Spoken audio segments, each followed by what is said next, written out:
இரட்சகராகிய இயேசு கிறிஸ்துவின் நாமத்தினாலே உங்களுக்கு என்னோட அன்பின் வாழ்த்துக்கள். இன்றைய நாள் தியானத்துக்காக தேர்ந்து கொள்ளப்பட்ட வேத வசனம் யாத்ராகமத்தின் புஸ்தகம் 3வது அதிகாரம் 4வது வசனம். அவன் பார்க்கும்படி கிட்ட வருகிறதை கர்த்தர் கண்டார்.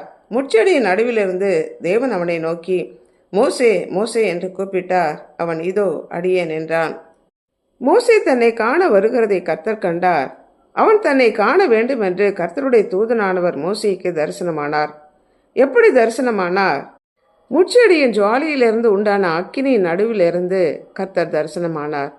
மோசே உற்று பார்த்தான். முச்செடி அக்கினியினாலே ஜுவாலித்து எரிந்தும் அது வெந்து போகாமல் இருந்ததை கண்டு அதிசயித்து, இந்த அற்புத காட்சியை காண்பேன் என்று அவன் கிட்டே வருகிறதை கர்த்தர் கண்டார்.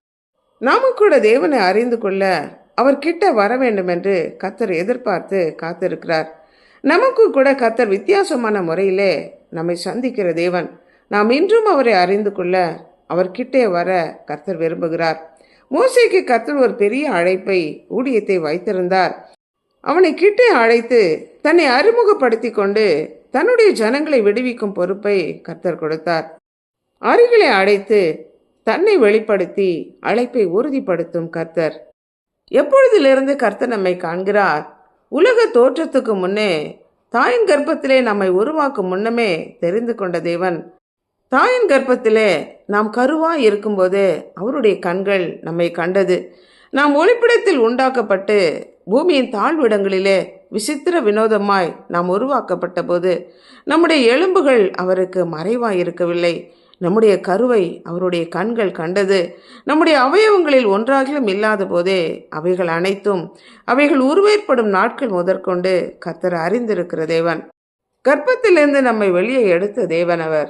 நம்முடைய உட்காருதலையும் எழுந்திருக்கிறதிலையும் அறிந்த தேவன். நம்முடைய நினைவுகளை எல்லாம் தூரத்திலிருந்தே அறிந்து நம்முடைய வாயில் சொல் பெறவாததற்கு முன்னமே அவை என்னது என்று அறிந்திருக்கிற கர்த்தர், நம்மை காண்கிற தேவன். ஆகாரின் அழுக்குரலை கேட்டு வனாந்தரத்திலே அவளை கண்டு பேசி ஆலோசனை கொடுத்த தேவன். குழந்தையான இஸ்மவேலின் அழுக்குரலை கேட்டு நீர் ஊற்றை திறந்த தேவன். இன்றைக்கு நம்மை காண்கிற தேவன். நம்முடைய கூக்குரலையும் அழுகுரலையும் கேட்டு நமக்கு பதில் கொடுக்கிற தேவனாகிய கர்த்தர். கர்த்தர் என்ற பெயருக்கு அர்த்தம் யெகோவா தேவன், நிலையாக இருக்கிறவர், உடன்படிக்கையையும் வாக்குறுதியும் நிறைவேற்றுகிறவர், தம்மை வெளிப்படுத்துகிற, என்றும் ஆள்கிற தேவன் என்ற அர்த்தம்.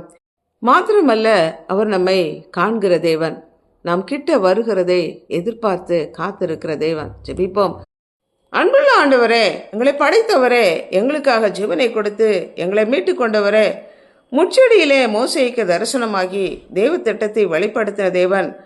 தமஸ்குவுக்கு போகிற வழியிலே மத்தியான வேளையிலே பேரொளியாக சவுலுக்கு தரிசனமாகி தேவ திட்டத்தை வெளிப்படுத்தின தேவன். இந்த நாட்களிலும் எங்கள் ஒவ்வொருடைய வாழ்க்கையிலும் தேவனுடைய சித்தம் திட்டம் நிறைவேறும்படிக்காக எங்கள் ஒவ்வொருவரையும் எங்களை படைத்த, எங்களை காண்கிற தேவனுடைய கரத்திலே அர்ப்பணித்து ஜெபிக்கிறோம். இயேசு கிறிஸ்துவின் நாமத்தினால் ஜெபிக்கிறோம் பிதாவே, ஆமென்.